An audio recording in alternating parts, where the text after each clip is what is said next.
நாளைக்கு தான் வருவோம். நம்ம இதை கட்டிக்கினே கிட்டியா மத்தி விமர்சனம் சரிக்கிறீங்க.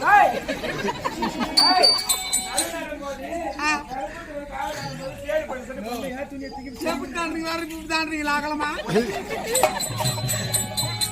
அப்போ வரீங்கன்னா ஆனாலும் எங்க அம்மா கட்டி நடுவு போயிருந்தாலும் மொத்தம் நடு பத்திரி போந்துட்டு போவல எப்படி நடந்தீங்க பின்னாடி முன்சா மாமா நாத்து போட்டு பாரு. இங்க வெங்கடேஷ் அண்ணன் நாத்து போட்டு பாரு.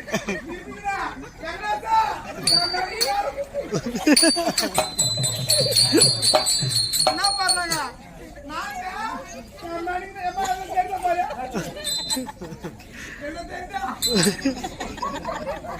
அங்க முன்சா மாமா நாத்து போடுக்க மாட்டாரு. முன்சா மாமா நாத்து போடுக்க மாட்டாரு. மத்தவங்க கூத்தா பார்த்து